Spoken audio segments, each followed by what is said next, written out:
उत्तर प्रदेश की 476 ब्लॉक अध्यक्ष पद के लिए आज मतदान हुआ और इसके बाद मतगणना का काम शुरू हो गया। अब तक जो परिणाम सामने आए हैं उसमें बीजेपी का दबदबा दिखाई दे रहा है, लेकिन पंचायत चुनावों को लेकर जो हंगामा मचा हुआ है उससे योगी सरकार बैकफुट पर दिखाई दे रही है। तो आज वोटिंग के दौरान क्या क्या हुआ खास, देखिए ये रिपोर्ट। यूपी पंचायत चुनावों में आज जमकर बवाल मचा। बाराबंकी, रायबरेली, सुल्तानपुर, लखीमपुर खीरी, बागपत, हाथरस, इटावा, फिरोजाबाद, जहां देखो वहां सपा और बीजेपी कार्यकर्ता एक दूसरे से लड़ते हुए दिखाई दिए और ये लड़ाई हो रही थी ब्लॉक प्रमुख पद पर अपने समर्थक को जिताने के लिए। लखीमपुर खीरी में तो बीजेपी समर्थक पुलिस से ही उलझ गए।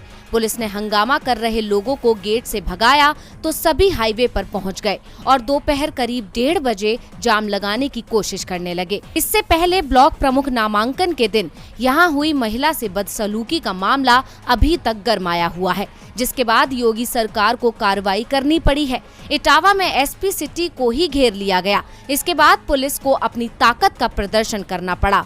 कई जगह विपक्षी सदस्यों को वोटिंग से रोकने की कोशिश की गई तो कहीं पार्टी कार्यकर्ताओं ने वोटिंग को लेकर दबाव भी बनाया। विपक्ष का आरोप है कि प्रशासन पूरी तरह से बीजेपी की मदद करने में जुटा हुआ है। 825 ब्लॉक प्रमुखों की सीटों में से 349 पर चुनाव पहले ही निर्विरोध हो चुका था। ऐसे में 476 सीटों पर ही वोटिंग कराई गई थी।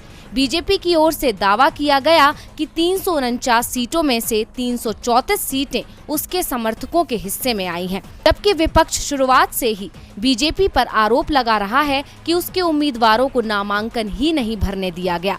चुनावों के बाद अब तक जो परिणाम सामने आए हैं उसमें बीजेपी को 600, सपा को 70 और अन्य के हिस्से में 100 सीटें आई हैं। कई सीटों पर देर शाम तक परिणाम सामने नहीं आए थे। पीएम के संसदीय क्षेत्र वाराणसी की सभी 8 सीटें बीजेपी और उसके सहयोगी दलों को मिली हैं। आगरा की 15 सीटों पर बीजेपी का कब्जा हो गया है। बागपत में एक बार फिर आरएलडी का जादू चला है। यहाँ बागपत और छपरौली सीट पर आरएलडी जीत गई है। लखीमपुर खीरी में सपा को जीत मिली है। इटावा और फिरोजाबाद में भी कई सीटों पर सपा को जीत मिली है, लेकिन अधिकांश जिलों में बीजेपी का दबदबा रहा है।